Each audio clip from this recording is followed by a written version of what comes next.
Lwaki tokozesa by'olina? Why don't you use what you have Oleeta abantu mu bwakabaka bwa to Katonda. bring people into the kingdom of God? Emmere yo, It is your food. ennyumba yo It is your house mwe basula. where they stay. Emmere gye balya yiyo. The food they eat is yours. Giteekewo.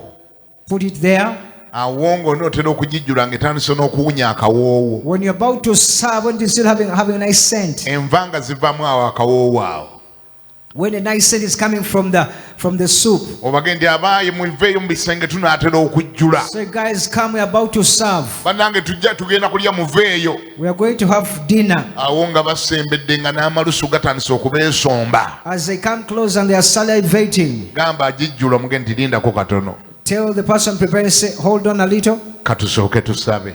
Let's first have the word of prayer Olabire ddala ddala obanga waliwo ataasabe. and see if none of them shall fail to pray, Olabire ddala oba aliwo anaagaana. and see if somebody shall refuse. Ne kati abamu ku mmwe ensomi gye mukola Some of you, the mistake you do, bwe mala ne mujja mu counseling. and after that you come for counseling. Musumba nsabiraako abaana bonna banjeemako baagaana okusaba. Bishop, pray for me. All the children are disobedient. They don't want to pray. Munange tebabyagala, munange mubayita okusaba, bonna ne balemera mu bisenge, buli mwana ali ku gundi WhatsApp, buli mwana ali ku Facebook, bali ku TV, bali ku byabwe, era mu nnyumba wakanze nsaba nzekka, abaana bonna bajeema, gwe wabajeemesa, tomanyi kukozesa by'olina.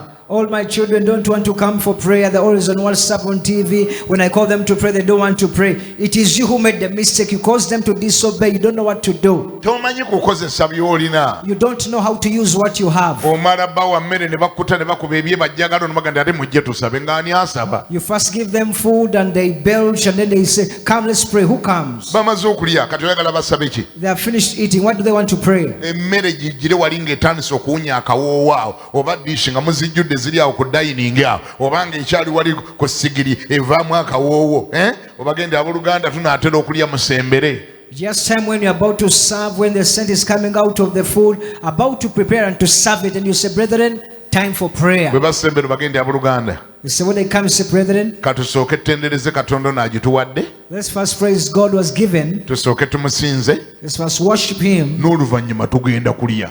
Afterwards, we are going to eat. N'omukaafiri ajja kusaba ekyemmere kyagenda wala. Even the person who doesn't fear God shall pray. Naye ajjeewo nga talokokanga ku luno ajja kulokoka. Even the person who came to your place not born again, they'll get born again. Kozesa by'olina owangule emyoyo otwale abantu mu bwakabaka bwa Katonda. Learn to use what you have and win souls into the kingdom of God. Ani awulira ngambeko nti amiina? Say amen.